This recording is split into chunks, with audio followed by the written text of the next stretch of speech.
পৃথিবীর সবচেয়ে সুন্দর দৃশ্যগুলোর একটি হয়তো মায়ের মুখে সন্তানের হাসি।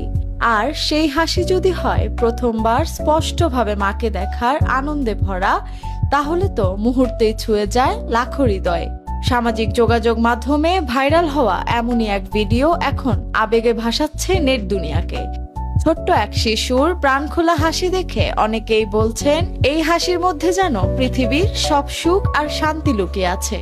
ভাইরাল ভিডিওতে দেখা যায় দৃষ্টি সমস্যায় ভোগা শিশুটিকে প্রথমবারের মতো একটি বিশেষ চশমা পরিয়ে দেওয়া হয়।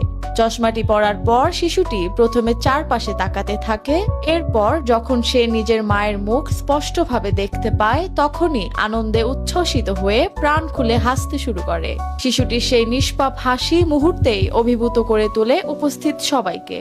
ভিডিওটি ছড়িয়ে পড়ার পর সামাজিক যোগাযোগ মাধ্যমে হাজার হাজার মানুষ নিজেদের অনুভূতি প্রকাশ করছে। কেউ লিখছেন এই ভিডিও যতবার দেখি ততবারই চোখে পানি চলে আসে। আবার কেউ বলছেন একটি শিশুর হাসি এতটা নির্মল আর সুন্দর হতে পারে এই ভিডিও না দেখলে বিশ্বাসই হতো না। অনেকেই মনে করছেন বর্তমান সময়ের ব্যস্ততা আর নেতিবাচকতার ভিড়ে এমন একটি হৃদয় ছোঁয়া মুহূর্ত মানুষের মনে অন্যরকম প্রশান্তি এনে দিয়েছে। বিশেষ করে একজন মায়ের জন্য সন্তানের এমন প্রতিক্রিয়া যে কতটা আবেগের তা ভাষায় প্রকাশ করা কঠিন বলেও মন্তব্য করেছেন নেটিজেনরা। ভিডিওটি ইতোমধ্যে বিভিন্ন প্ল্যাটফর্মে লাখ লাখ বার দেখানো হয়েছে। অসংখ্য মানুষ এটি শেয়ার করে লিখেছেন এই হাসিটা দেখলে মন ভালো হয়ে যায়। প্রযুক্তির ছোট্ট একটি সহায়তা কিভাবে একটি শিশুর জীবনে আনন্দের নতুন দুয়ার খুলে দিতে পারে সেই অনুভূতি যেন নতুন করে মনে করিয়ে দিল ভাইরাল হওয়া এই ভিডিওটি।